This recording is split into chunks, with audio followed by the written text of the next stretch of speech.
عارف الإحساس اللي هو لما تقابل حد لأول مرة وتحس إن في حاجة مش مفهومة، نظرة مش عادية، حضور غريب، كأنك عايز تعرف عنه كل حاجة ومش عارف توصله. ده مش صدفة، دي قوة الغموض. النهاردة هقولك إزاي تخلي الغموض جزء من شخصيتك، بس مش عشان تكون جذاب، لأ، عشان تكون شخص ما يتنسيش. طيب هو يعني إيه غامض؟ ناس كتير فاكرة إن الغموض يعني تبقى ساكت أو منطوي، بس الحقيقة الغموض هو إنك تبقى شبه فيلم مشوق، كل مشهد فيه بيكشف طبقة جديدة منك، كل مرة حد يقرب لك يكتشف إنك أعمق من اللي باين. الغموض مش إنك ما تتكلمش، الغموض هو إنك ما تقولش كل حاجة. طيب هو ليه الغموض جذاب بالشكل ده؟ لأن الغموض بيخلي الناس تفكر فيك أكتر. لما تسيب حاجات معلقة قلوبهم بتشتغل مكانك. هو كان يقصد ايه؟ بيعمل ايه؟ ليه سايب كده؟ كمان الغموض بيخليك أقوى اجتماعيا.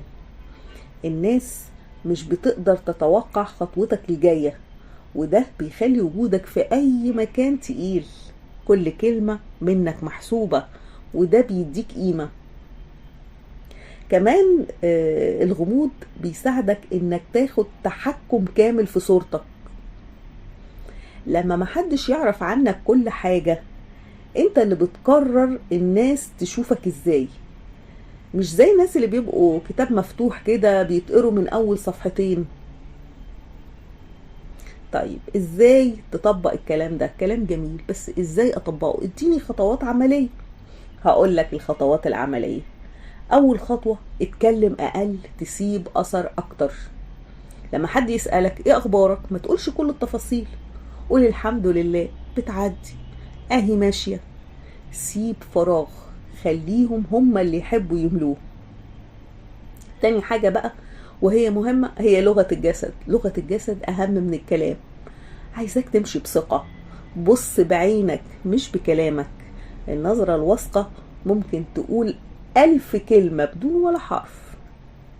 اما تالت خطوة بقى، فقلل مشاركتك على السوشيال ميديا. مش لازم كل الناس تعرف انت بتاكل ايه ولا رايح فين.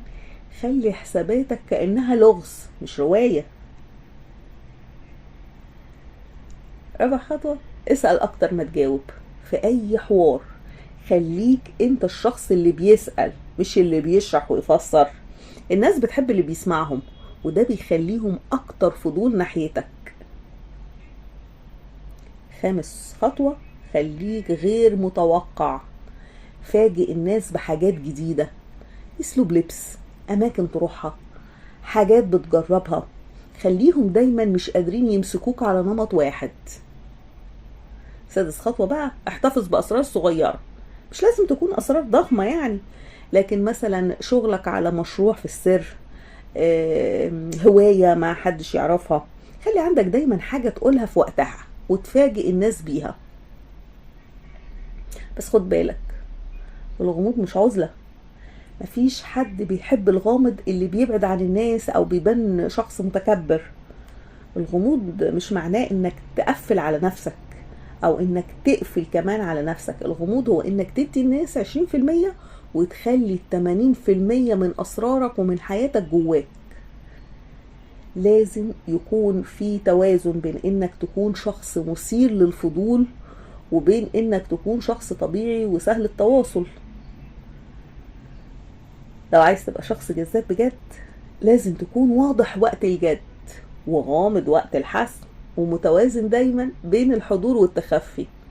خلي شخصيتك كأنها قصة، بس لسه فيها فصول ناقصة، وكل ما حد يتعرف عليك يكتشف سطر جديد، بس مش النهاية. لو الفيديو ده حرك فيك حاجة، ما تنساش تعمل لايك وتشترك في القناة، وقولي في الكومنتات ايه اكتر حاجة هتبدأ تطبقها من النهاردة. وما تنساش، الغموض مش ضعف، ده فن، ولو اتقنته شخصيتك هتتحول لسلاح لا يقاوم.